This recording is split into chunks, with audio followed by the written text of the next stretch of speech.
always like to record the meeting for folks that can't make it. All right, just started recording. Awesome. Okay, and also want to make sure, just in case you guys want to say anything, you guys will all have the ability to turn your mics on if you need to. So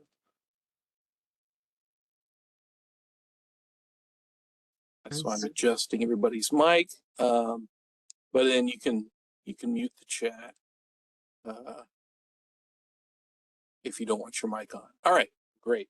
Had a great question already. Rosalie, will the recorded meeting be sent via the email list? Yes.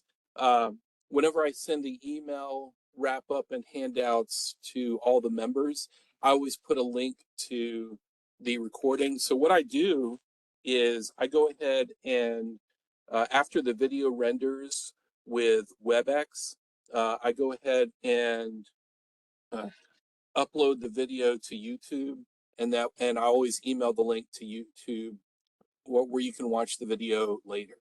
So, well, great. Yeah, excellent question. Always want to make sure to share everything because we are a sharing organization.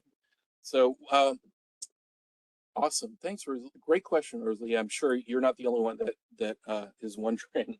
So, welcome to April's Moneymakers meeting. Again, we are a information sharing club. Most of our members are beginners. Of course, we have a little more seasoned members as well that have been coming. Club is totally free, and it is open to both students and alumni and their families. So I've had family and friends come over. I've had kids of students come over, and it's welcome because I'm very passionate about personal finance, and I think all information is good information, and it should be shared with everyone, which is what I do as the sponsor. So all the topics we talk about in Investment Club, they're all student generated. So whatever students want to talk about, and I always end the meetings surveying any topics, and I really mean anything. Hey, welcome. Thanks, Tiffany. Welcome in. So back to what I was saying, all the information always is suggested by students. I always like to add a little bit more just because as an investor and a trader, I always like to keep you guys current on what's going on and how it affects money, because I always look at the news differently than anybody else. And sure, I like to watch fluff, but regardless of what's going on macroeconomic wise or politics, I mean, I don't really pay too much attention or let it affect me unless I think it affects my money. So I actually had several trades to take advantage of this morning just because the market's down. So I was able to get in on some good positions with a couple of stocks that I liked that are down considerably today, taking advantage of it. So let's go right down to it. What is going on in the market? Of course, geopolitics is probably the biggest thing that's affecting markets these days, as well as inflation, although inflation is one of the byproducts of geopolitics. Iran, of course, the Iran war is still going on. The fighting may have paused, but the conflict politically is still there. And markets just don't like uncertainty. UAE quitting OPEC. I saw that just this morning, Andrew. Thanks for sharing that. Yeah, I believe they are the third biggest member of OPEC in terms of barrels produced. So I think third behind Saudi Arabia and Iraq. So UAE withdrawing from OPEC is pretty significant because that is a block of nations that controls a lot of the oil that is distributed around the world. So I'm sure they and all the surrounding countries around Iraq were not happy when Iran decided to attack anyone willy-nilly for no really justifiable reason other than that they just didn't like America being based in a lot of the surrounding countries. So, but that affects oil prices. Oil prices affect pretty much any products and services that we have here in uh, the free world, because it takes fuel to transport goods. It takes fuel to transport people on planes. And so those costs are not going to be borne by the companies. Those costs are going to be borne by us in the form of higher prices. And so inflation is going to have an adverse effect on people's spending. But those higher prices could also have an effect on company profits as well. I think the BP, I think, just had earnings, and due to the high prices of gas, I think their earnings uh, were pretty good in their quarterly reports, and so I think their stock shot up. Right now, it is earnings season, so we've had earnings season for about 3 weeks now, and earnings as of the quarter that just ended, January through March.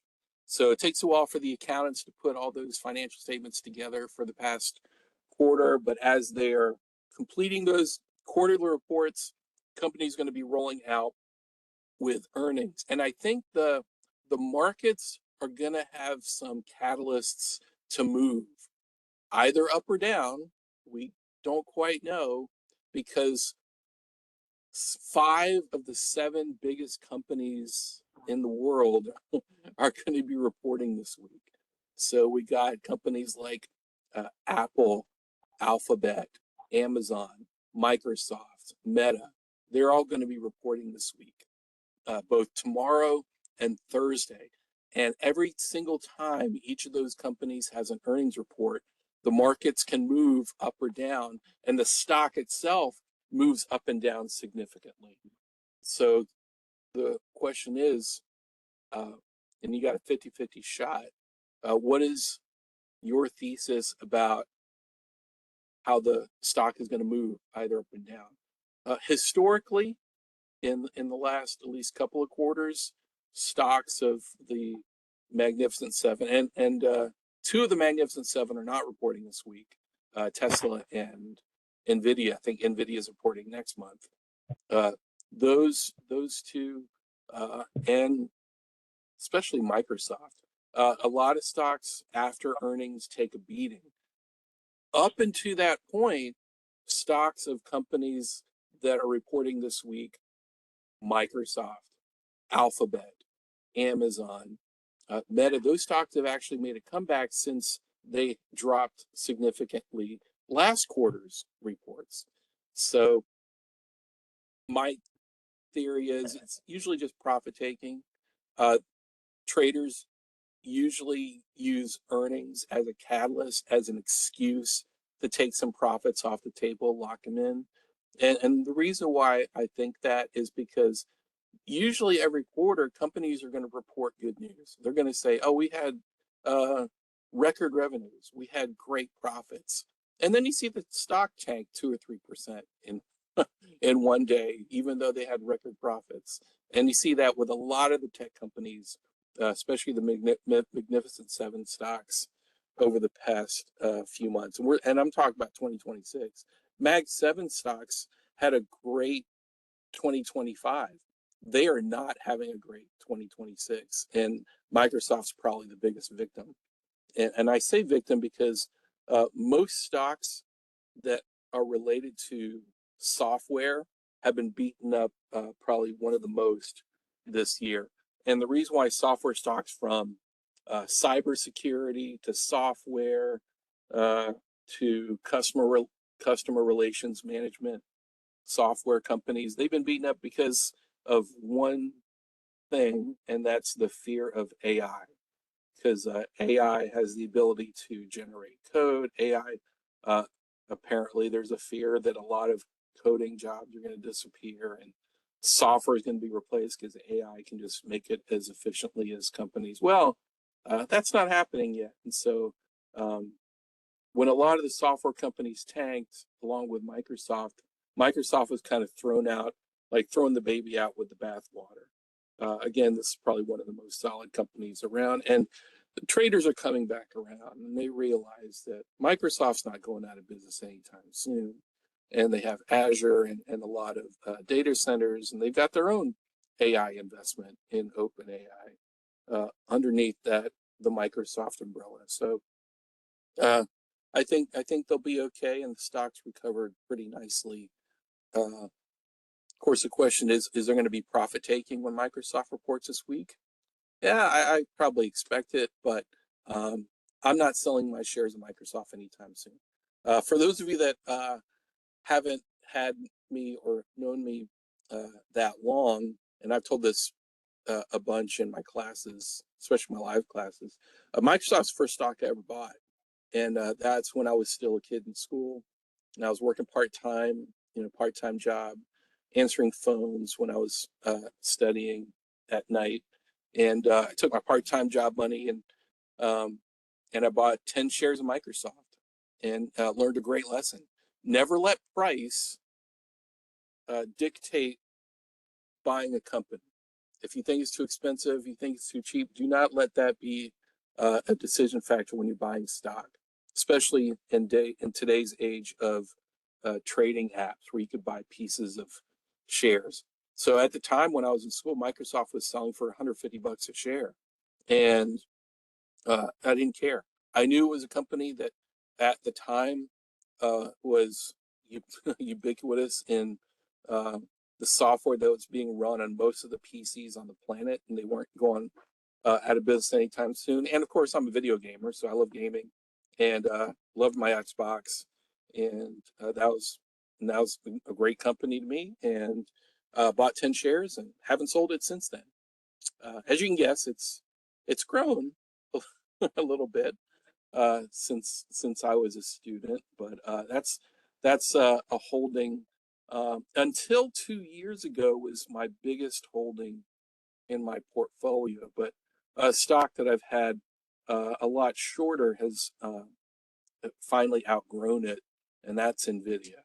So as a gamer, I used to I bought a few shares in Nvidia just because they made the best video cards, graphics cards for gaming in the world, and of course now they're in self-driving cars, and they're probably one of the biggest chip makers for artificial intelligence right now. So what class do you teach? I'm new to the program. Oh, Rosalia, great question. So I'm actually the finance professor here at the college, which is kind of weird to say because we had a senior professor retire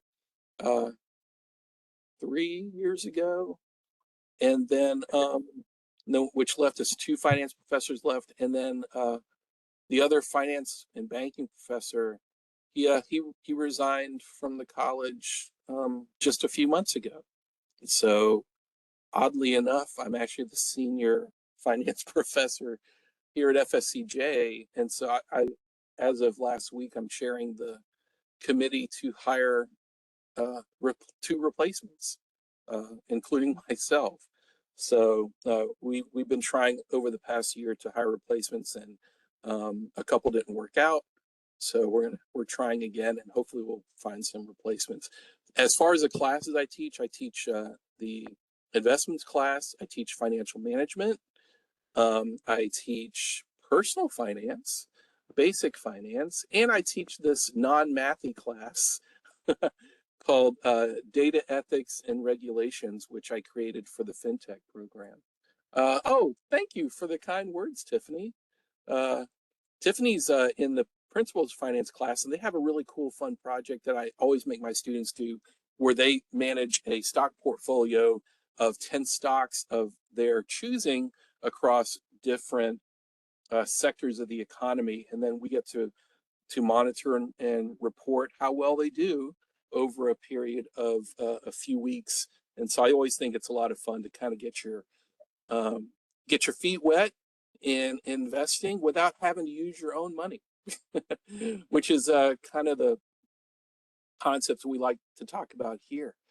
Oh, Gina, thank you so much. Yeah, financial management is probably one of my favorite classes to teach, actually, and it's the one that I teach the most, just because it's a required course for pretty much a lot of the business and logistic majors. here in the college. So that's a lot of fun. Oh, thanks, Lindsay. Thanks. And you guys are so kind. I was wondering if unmute. Yes, Rosalia. Unmute, please. Feel free to ask. Yes, sir. This is Yeah, real. I just had a quick question. So, I see the method you did with Microsoft and how it made sense and everything. So, I kind of wanted to do a general question of like, when would you know if a stock is better off being a forever stock? For example, like Tesla, they've been in the news a lot because of the owner, and so sure. their stocks have been fluctuating a lot, but because of everything that they do, including like they're associated with SpaceX and all this stuff, um, what would be your advice on if it would be a forever stock or not for somebody? That is a great question. And what I always kind of like to keep it simple. Oh, Lindsay, I'll answer Lindsay's question because that's an easier answer. Uh, I'd say about a 50-50 because I know they're starting with the certificate program, and I was on the team to help bring the state grant to start that program. I would love to see them do a bachelor's program just because we got uh, advisors from the financial community um, guiding the college, so it's possible. I'm not sure if they're looking at that right now. But the certificate, what's cool about the certificate program is it can kind of get you the skills you need so you can jump right in industry very quickly. So I'd say it'd be about a 50-50 chance. Now, for a forever stock, which is an interesting way to look at it. So I'll look at it simply from like and Warren Buffett's always known for his simplicity. Um, if you look at a company, especially if you're looking at companies you're thinking of investing for the first time, look at it from just products and services standpoint. Are they making products and services that uh, people are going to buy regardless of what the economy is going to be doing? So whether it's in a recession or a booming economy, people will still buy junk food. People will probably still buy toilet paper or deodorant. In Microsoft's case, people need the cloud. They need servers. Yeah, Coca-Cola. Although I am partial to Pepsi, just from my third Pepsi's like third so I can buy. Coca-Cola is solid. They only make beverages. The reason why I kind of lean toward Pepsi, even though their stock's been kind of unsexy for a while, is because they make food products as well. But both Coke and Pepsi are actually good examples of products that are always sold and people will buy regardless. Now, Tesla, probably one of the most popular traded stocks in the market today. It's going to be volatile just because uh, of both measurable quantitative factors like their financials, as well as the leadership that they have as well. Could be just a tweet from leadership. It could be uh, the products that they have under their umbrella, like the Boring Company, and of course there's space. There's space exploration. They have the cars. They have solar panels. There's some diversity in Tesla, but uh, one thing you take a look at is also what is the level of risk that you're willing to tolerate. I have a higher tolerance of risk than probably most people just because I demand a higher rate of return. And I don't want to work forever, so I want to make as much money as possible as well. And I'm willing to take the risk to do it.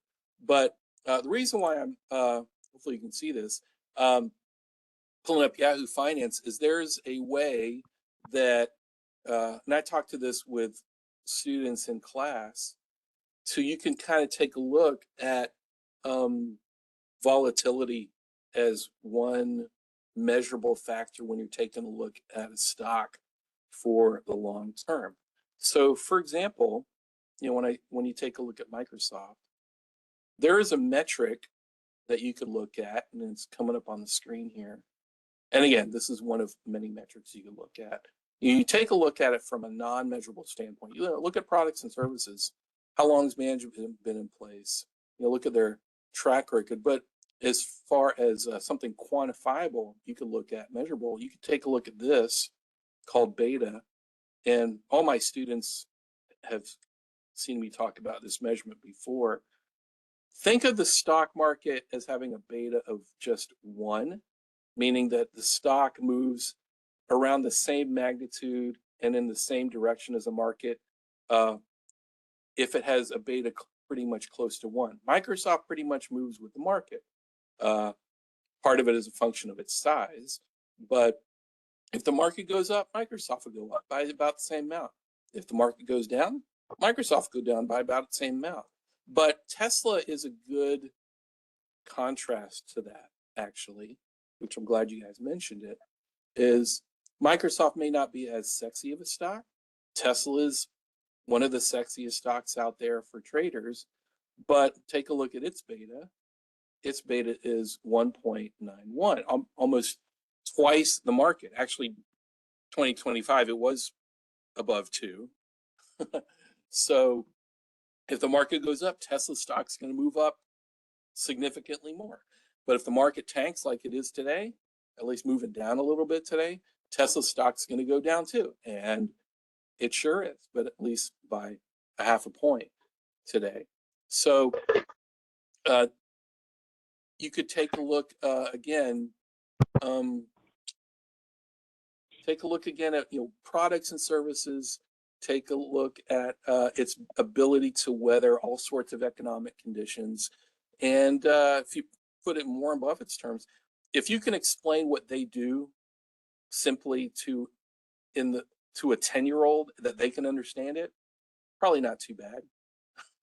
Probably not too bad as a starter investment. You can Google 2 terms, by the way, which I always mention in Investment Club. If you Google dividend kings, and I'll type it in the chat box here for you, and dividend aristocrats,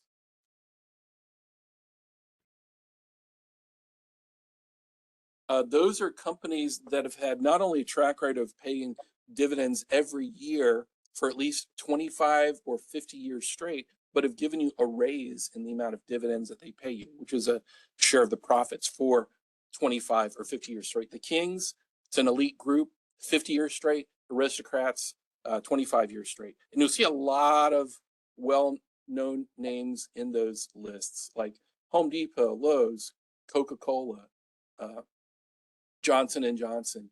So if you're thinking about your forever stocks, this is probably a good place to start. Minnie had a great question.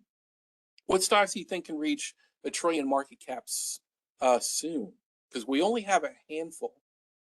I actually used it as a trivia question a couple of months ago.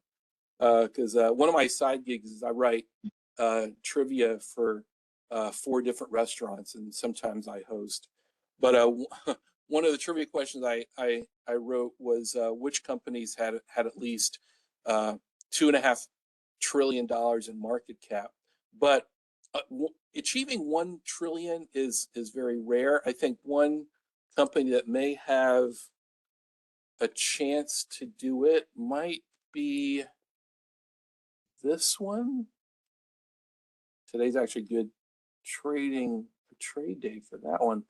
Broadcom, because a lot of semiconductors, because of the need for the chips to drive artificial intelligence, those are ones to potentially look at. What's its market cap? Oh no, it's actually above $1 trillion. What's another semiconductor? Broadcom did make $1 trillion. All right, it wasn't $1 trillion a couple years ago. Yeah, Micron Technology. This is probably one that's even more attractive than broadband. This one is $500 billion, but if it continues to be a leader materials provider for the chips to power AI, this one could potentially be. Probably at the top of my head, this is probably the one that comes to mind the fastest to potentially reach $1 trillion. So, but yeah, that's a good question. So that's my theory. We'll see if I'm right in a year or two as AI becomes more deployed with as fast and I'm just looking at like how fast those AI videos look realistic. AGI may arrive a little faster than I think. Investing not taxes when it expects future clubbing. That's actually a timely question, Rosalia. That was actually last week or last month's topic. We actually had our last meeting talking about taxes on investing. So I actually I could try to make a note to myself when I email out the handouts for this meeting. I'll email out the handouts for last month's as well. If you weren't on the email list for last month, then as a matter of fact, I'm going to write in the chat box, email tax handout from March meeting. Yeah, because that was actually a suggested topic from the club members about taxes. And of course, taxes is a big thing. Since it was tax season this month, basically the short version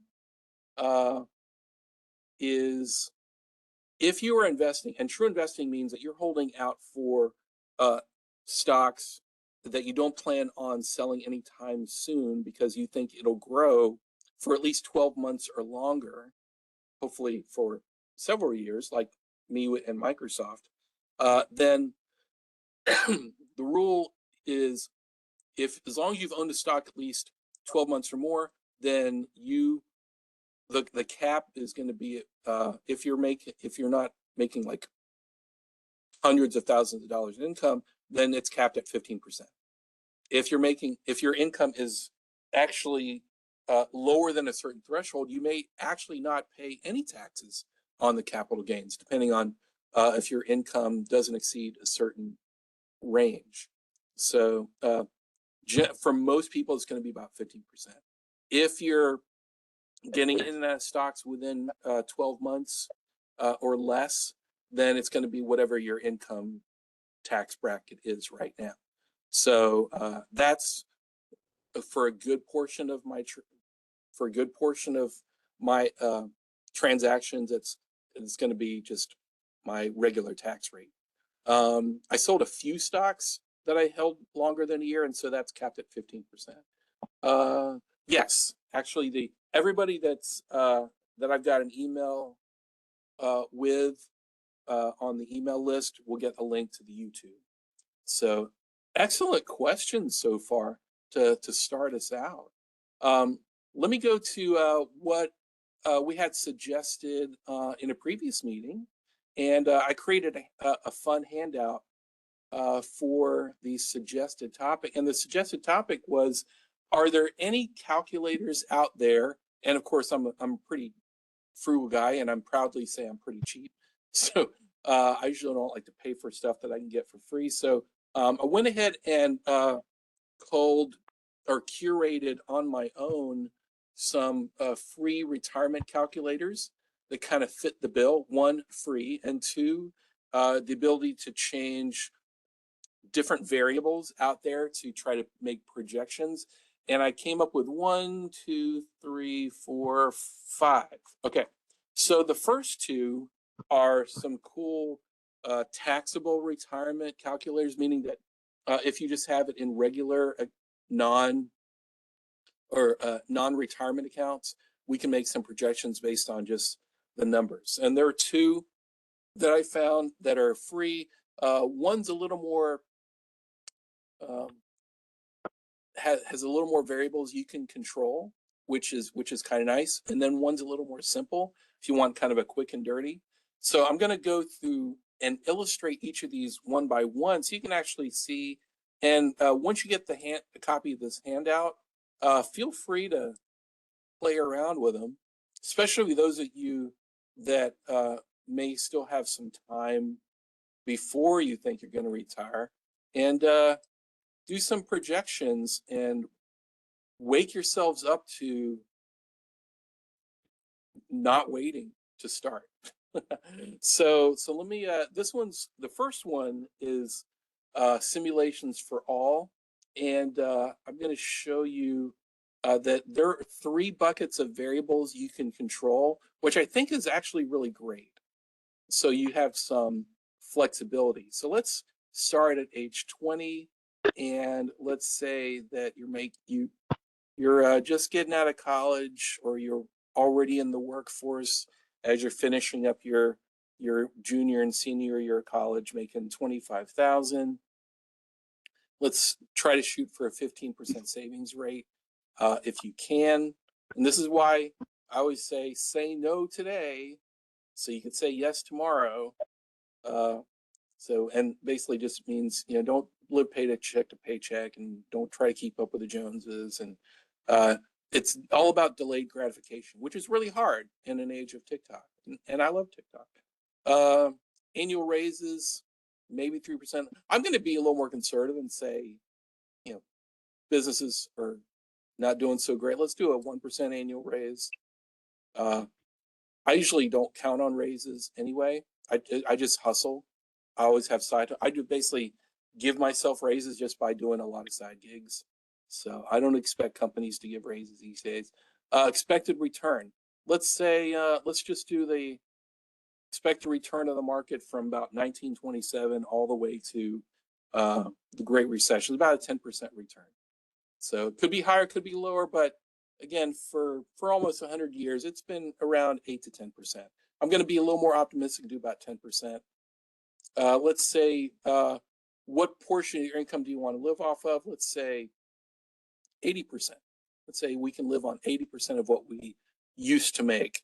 And we're going to be conservative and say we don't get an employer match. Let's say, good to know there are these calculated. Yes, wait till you see the variety that I'm going to show you. And which I thought it was a great topic suggestion that hadn't been suggested before.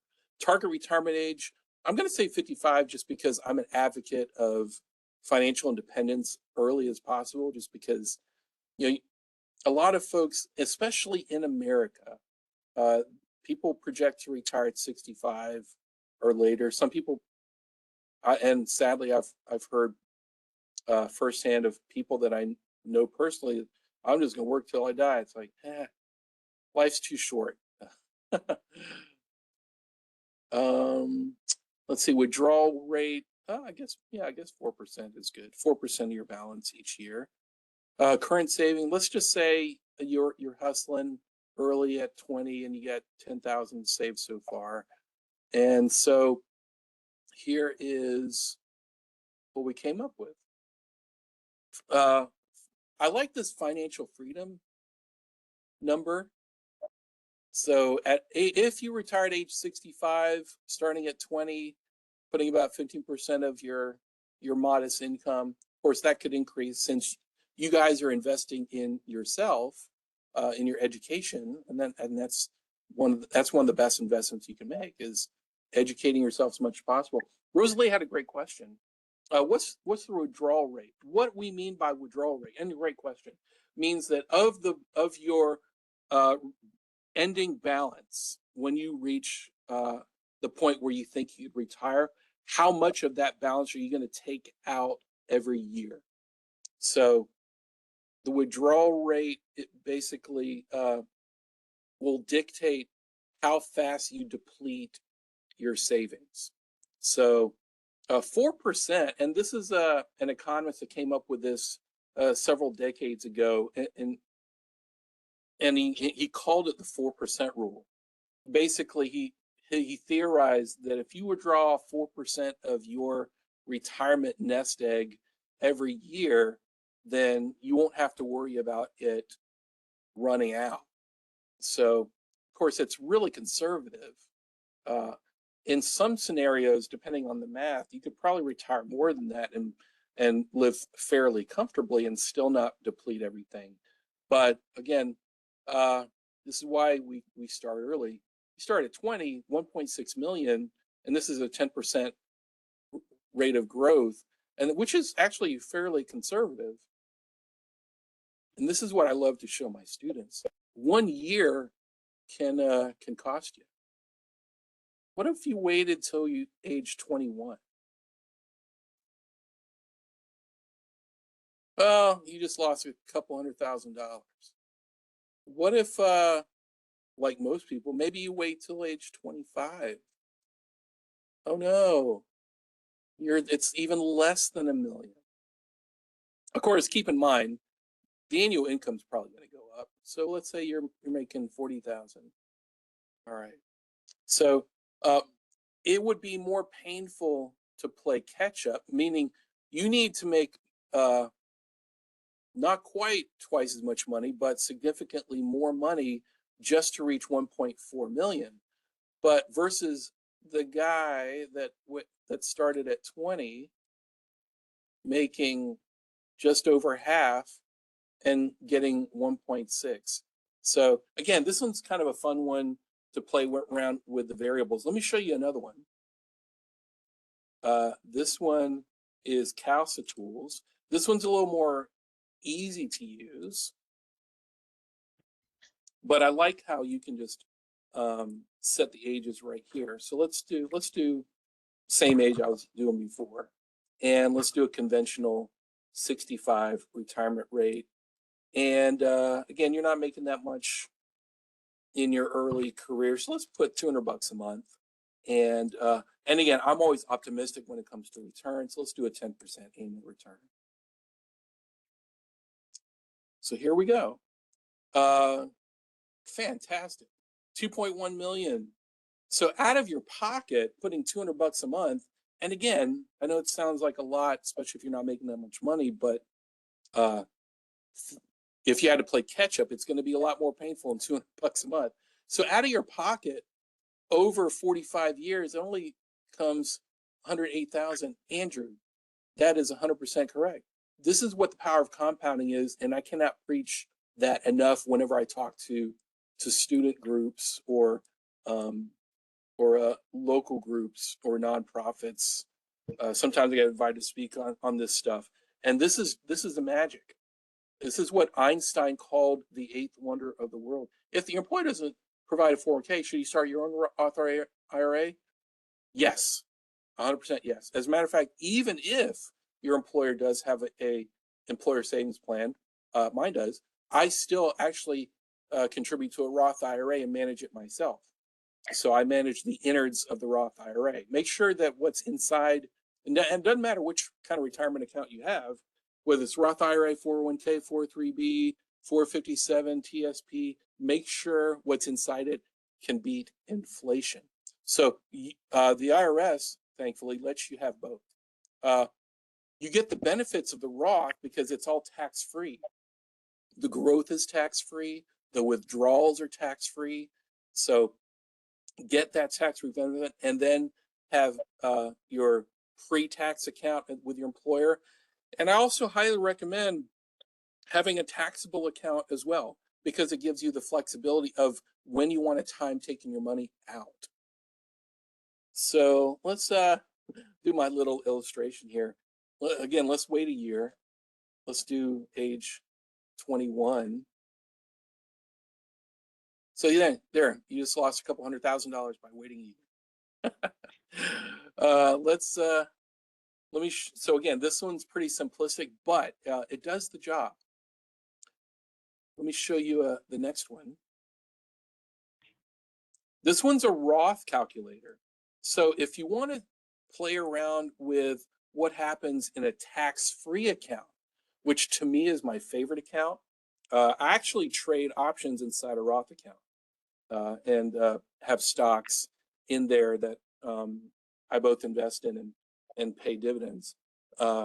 What's great is that I don't have to report any of the gains in my Roth each year from trading because it's a tax-free account.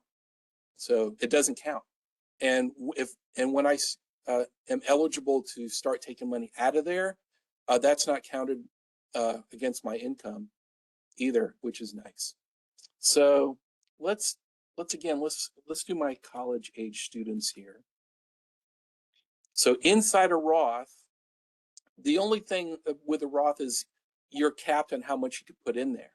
So if you can afford it, try to put up to the cap as possible. 65, I'm not going to do an American retirement age. Let's do 55. Let's say you got a lot of graduation money.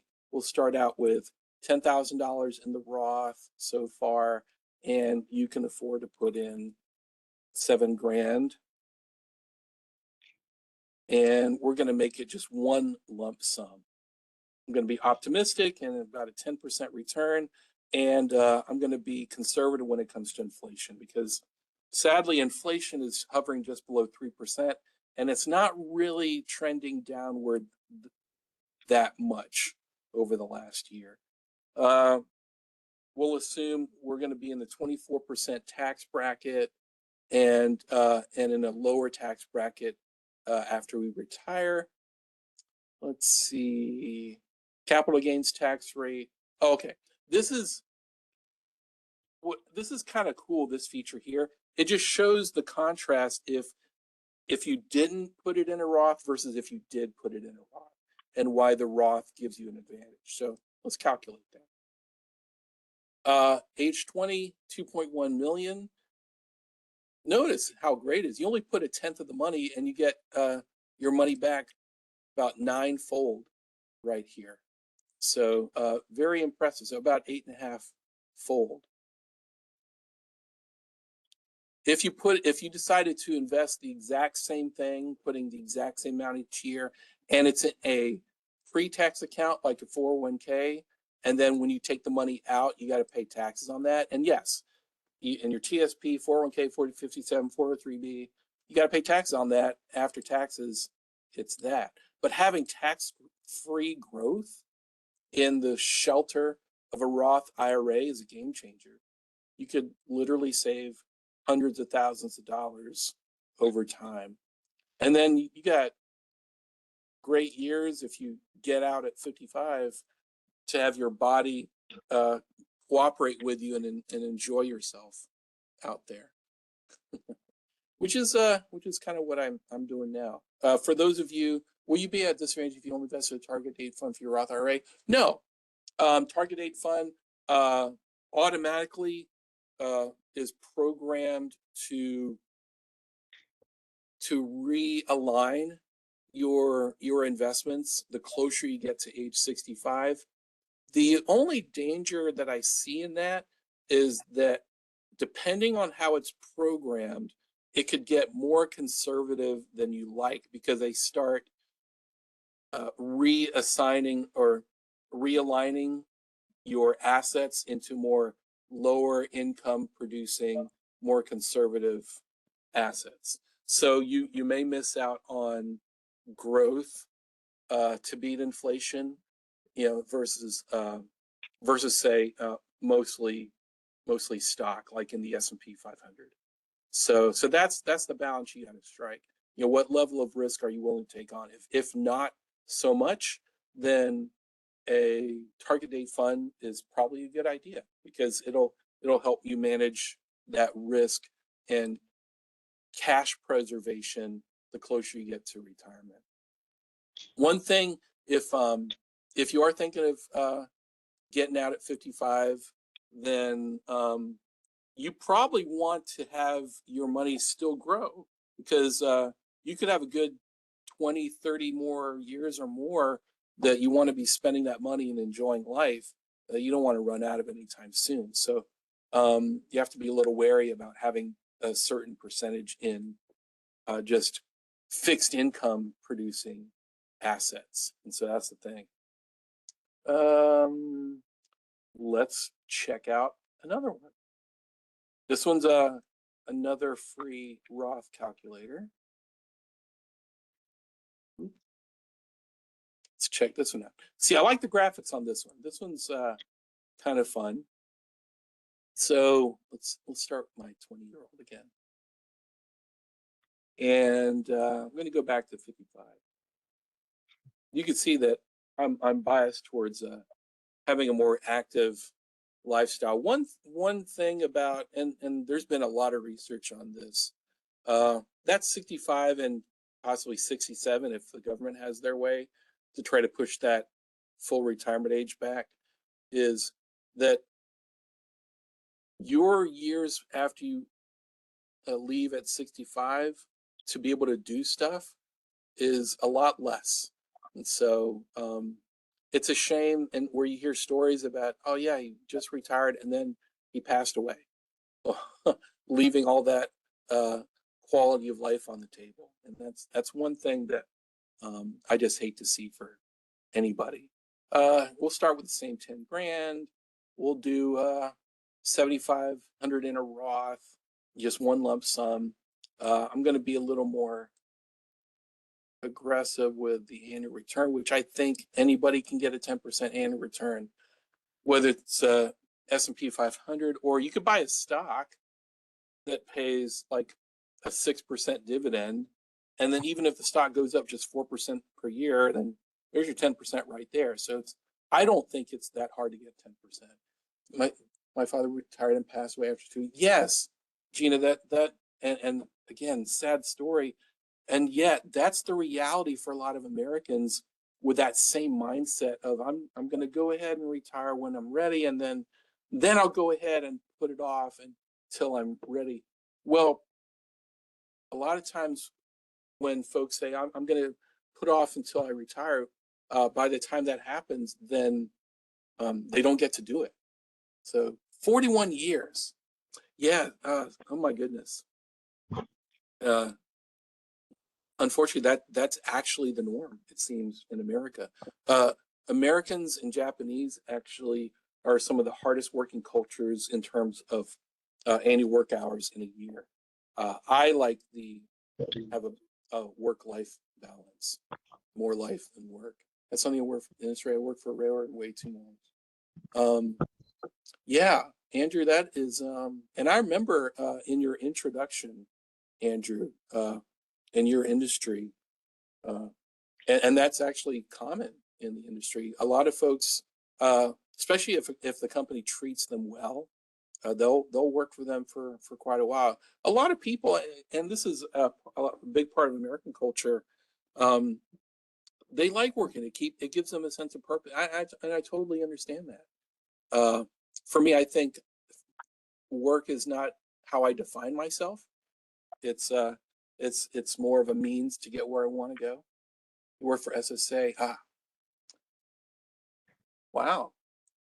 Rowaners has great retirement, which is attraction. Yes. And I've heard that from a couple of students who worked like for CSX and different industries.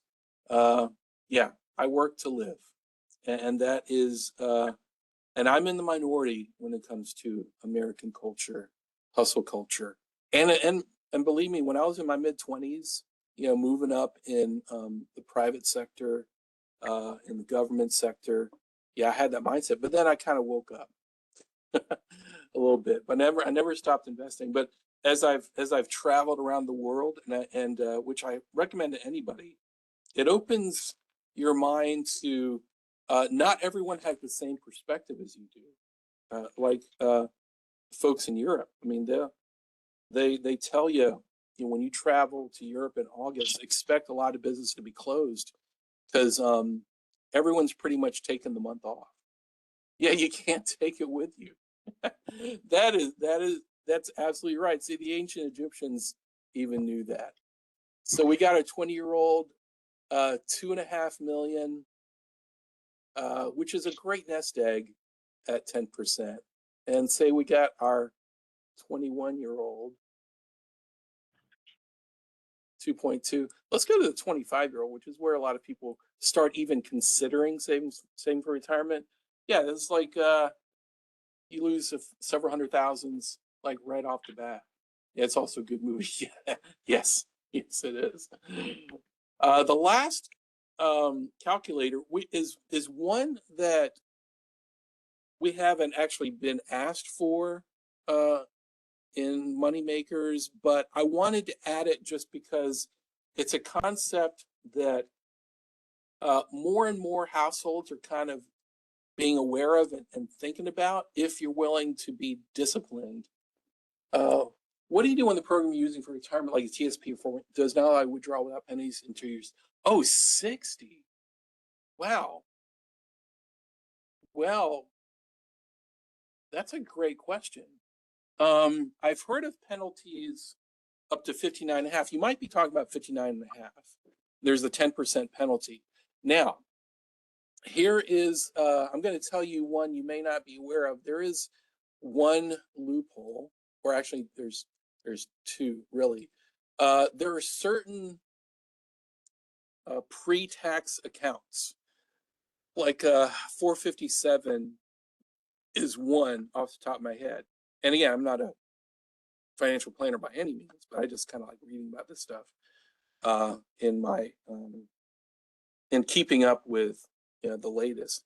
457 is one where they allow you to actually take the money out before your 59 and a half without the 10% penalty.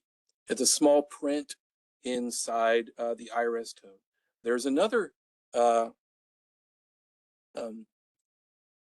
of the IRS code, which is another, I call it a loophole for lack of a better term. And it's called the Rule of 55, or I think code 72T, I think is in the tax code.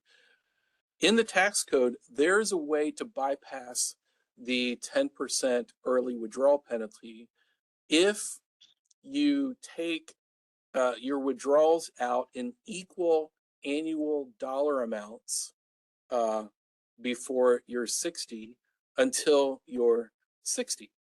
And so, and as long as you don't change those dollar amounts, and there's three different ways the IRS allows you to take that out, either through an amortization schedule or through these annual calculations, or there's a third method, which I don't remember off the top of my head. But you can bypass the 10% penalty as well if you want to, again, achieve financial independence, retire early. There's that method also. And there's another quote unquote loophole that the IRS allows that I'm actually taking advantage of, where if you leave an employer at age 55 and you're in one of these government plans, as long as you leave in the same calendar year that you turn 55, then you bypass that early withdrawal penalty as well. No matter which plan you're in, you're going to have to pay taxes on the gains, which is fine, but avoiding that 10% penalty is a game changer because you don't get that extra 10% hit as well. So if you're thinking about that, explore those options. And I know I'm for one of my accounts, and I worked for like multiple organizations in my career before teaching. One of the places I worked, I vested long enough to where, and it was for government. At age 55, I'm going to go ahead and take that money out penalty free in the same calendar year I turn 55. And then another one, I'm going to take the money out through the other loophole because it's in a 457 government plan, and I don't have to pay the 10% penalty for that one. So the key is see what plan it is, see which loophole applies, and then you can take it out before 60 without the penalty. So that's my un-CPA answer to that question. It can be done. Thousands of people have done it. You just got to do the homework to get it done. So the last calculator I wanted to show you guys is a fascinating one. It has a lot of variables you can adjust, but the design of the calculator is for folks that want to look into the feasibility of FIRE. And FIRE is an acronym meaning Financial Independence, Retire Early. And I'm a big advocate of it myself. I may do my own little version of that where I just work part-time and travel. As a lot of you in my class know, I'm a digital nomad. I'm happily homeless and just travel around the world to different countries and teach. So let's try. Actually, I'll use the default. Say you're 40 and you want to do fire at 55, maybe take advantage of the IRS loopholes to bypass the penalty at 55. And yeah, sure, we'll live to 50 to 95. Let's do a more modest budget of say $5,000. Like if you live in Southeast Asia for 6 months out of the year, you could probably do that pretty easily. 3% inflation, that sounds pretty reasonable. There are actual numbers that you can adjust here. Again, this one's a little more comprehensive, which I kind of like.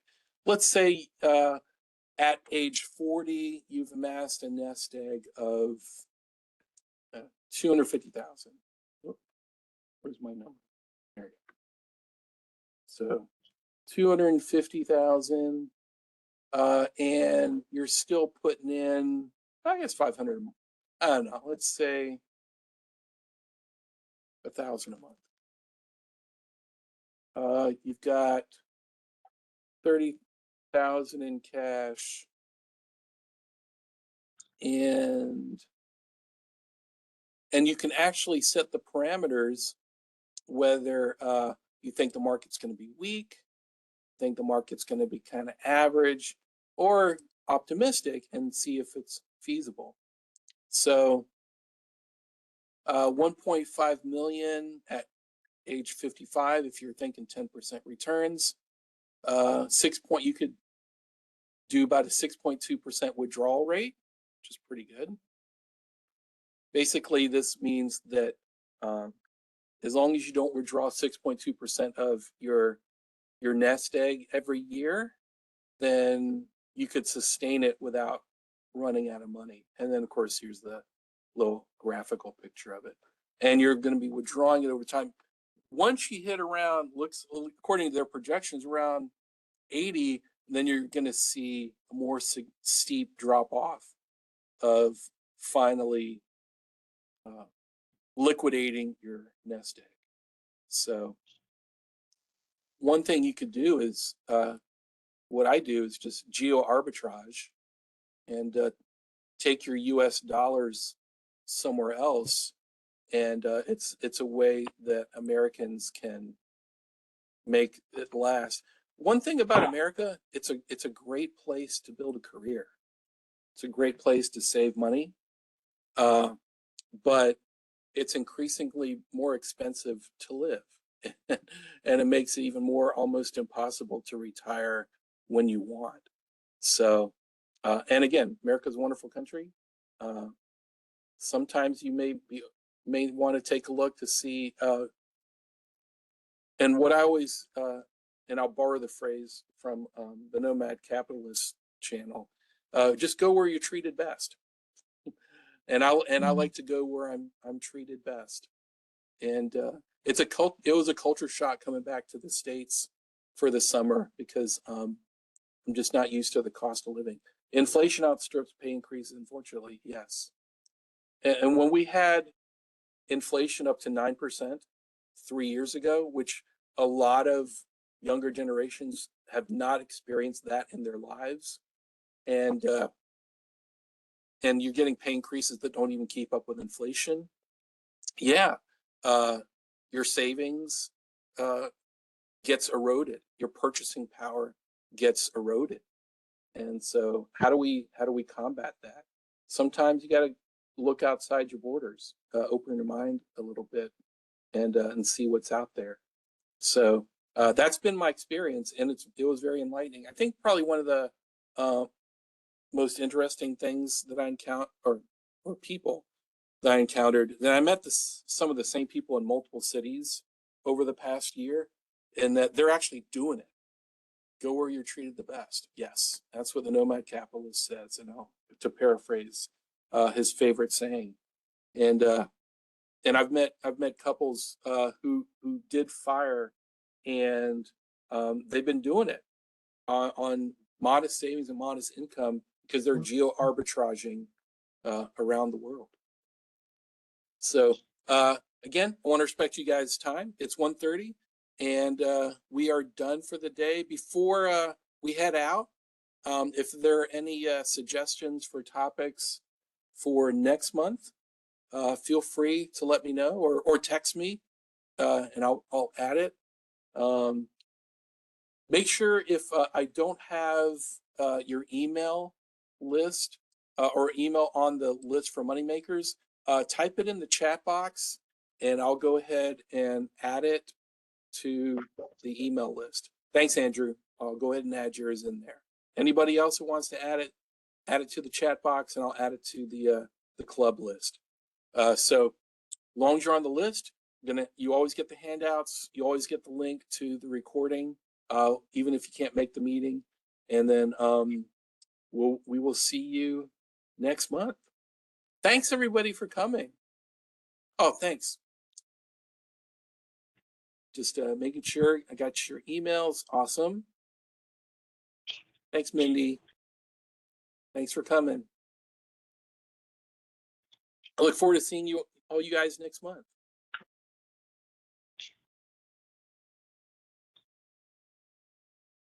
Chris, great, got your email.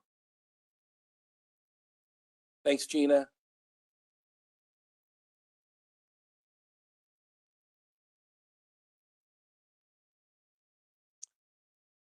You too, Andrew. Thank you. See you next time, Mindy.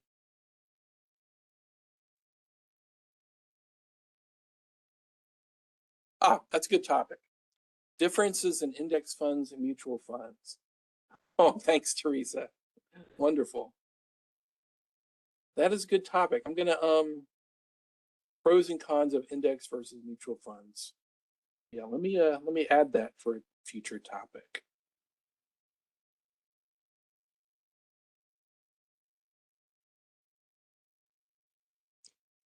Difference between index and mutual funds, pros and cons. All right, yeah, that's a good one. Thanks, Rosalia.